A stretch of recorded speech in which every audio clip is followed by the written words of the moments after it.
Good morning, everybody. Honorable Chairperson of the session, Respected Deputy Secretary Dr. Suresh Babu, Honorable Speakers of the session, other participants, Pradichi. This is indeed a matter of great pleasure for me to speak a few words here at this great event, the session, Myths and Legends of Northeast and Eastern India. You know that Northeast India is topographically positioned as an extension of the South Himalayan zone, characterized by mighty blue rivers and violent hills. The Seven Sisters, it makes the 7 states of the region, excluding Sikkim, which is next to it, Northeast Council, share direct borders with China, Myanmar, Bangladesh, Nepal, and Bhutan. This region serves a highly prospective gateway for India to explore Southeast Asia through road connectivity via a narrow corridor which is called Chicken Neck. This land embodies the unique legacy of Hindu-Mongolite cultural heritage and holds historical evidence of Kamrupi civilization, which, as Suniti Kumar Satyabhattacharya described, was dominated by Kirata Janatriti and functioned as an extended part of the greater Indian civilization. This Kirata, which has already mentioned by Uzbek Jivan Namnaji about when he was talking about Kansal Janna. Myths and legends, we are talking about myths and legends. But before going to discuss about that, we must say that since the colonial period, this region has been regarded as a hub for folklore research, drawing inquisitives, folklorists, and anthropologists. Due to significant diversity and presence of tribal communities, the region is rich in unique oral narratives passed down through generations by storytelling within the society.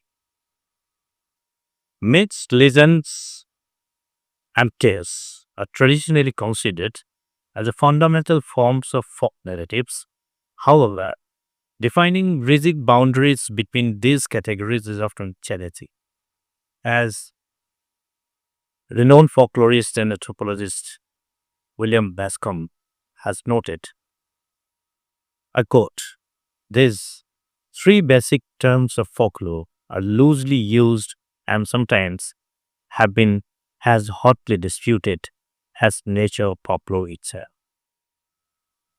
Also, Steve Thompson elaborated the things like this. When we use such European terms as myth, a theological story, Marcindo says, or the like, we are merely using the terms as pointed to the points of reference. We must understand that they have only vague analogues in various countries of the world. The primitive storytellers cares little for such distinctions. So this ambiguity is particularly pronounced in case of tribal communities, including those of the Northeast India, where cross-cultural influence, ethnic diversity, and varying modes of narrative construction complicate clear-cut, indelible classic borderline to classify all these things. For instance, although Maria Elwin in her seminal work Myths of the Northeast Frontier of India, it is Northeast Frontier of India, now it is Arunachal Pradesh, compiled a vast collection of myths from the region. Many of these narratives have been categorized as tales or legends by other authors in their own studies. Thus, before engaging in any discussion, it is imperative to recognize that myths and legends in Northeast India do not fit into rigid, universally agreed upon classifications. Rather, their definitions emerge through interpretative process.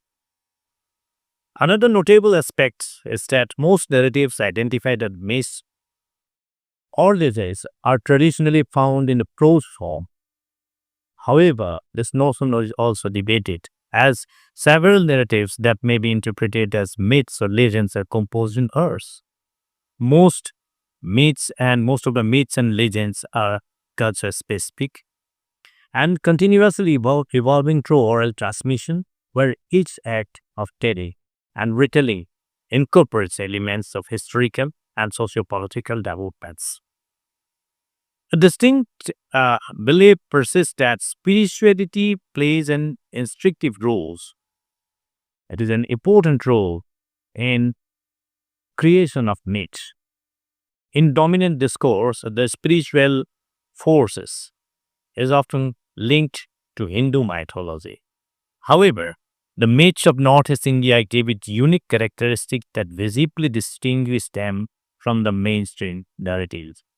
Many of these myths are deeply intertwined with the ritualistic belief and practices of the indigenous tribe civilization. For instance, the Nibu Abangs of the Adi community of Arunachal Pradesh, the Mibu Abang of Missing tribe, and the Keplang Alo, so the Karbi community in Assam.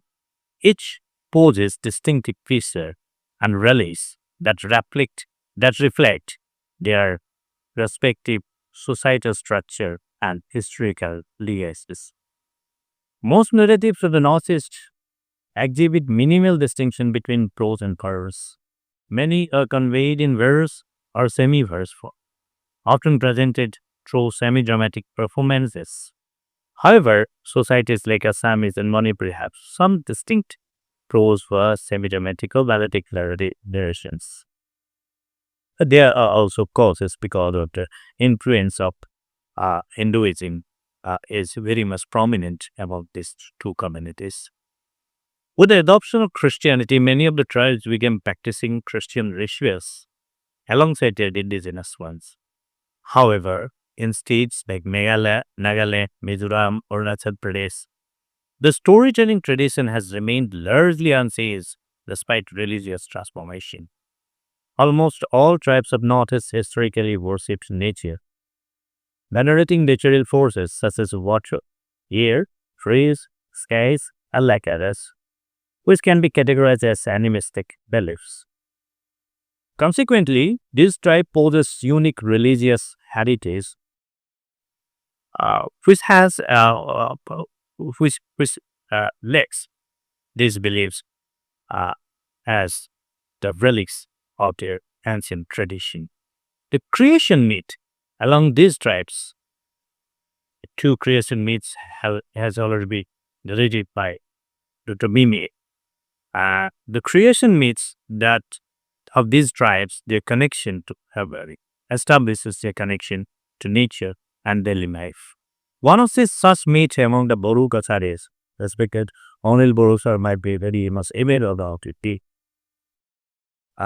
It narrates how the formless Lord Binandusai created Sibrai and Siburi.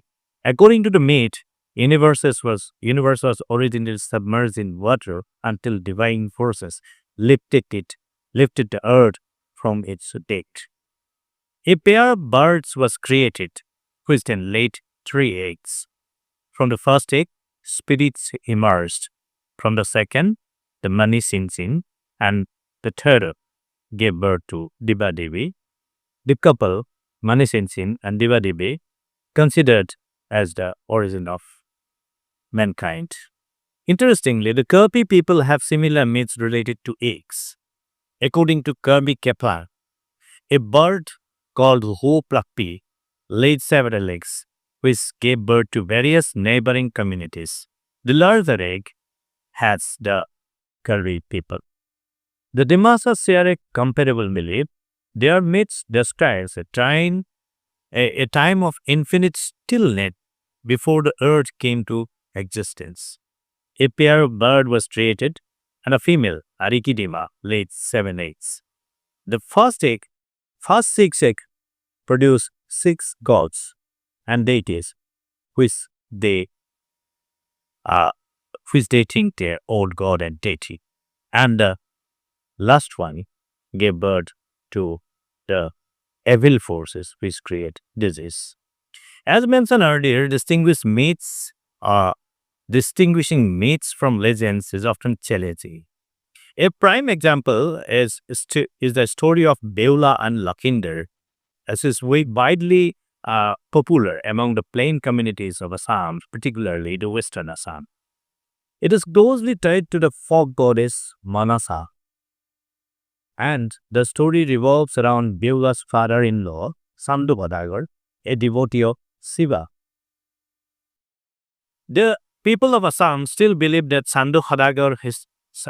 believed on Sandhu Hadagar's historical existence, with places like Sandardubi named after him.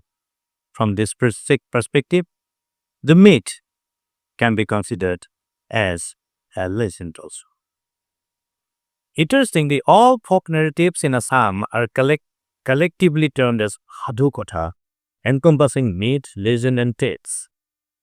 This suggests the absence of rigid categorization in storytelling process, aligning the Thompson's observation, the primitive storyteller care little less about such distinctions. It is scholars and theorists who impose these classifications. Additionally, some myths and legends reflect special historical evidences. Case in this point is the story of King Vishwahingha, founder of Kosh kingdom and father of the great Kosh king Naranarayana. Though a historical figure, one legend portrayed him as the son of Lord Shiva, an attempt to establish the Hindu lineage for the Aboriginal Kosh people.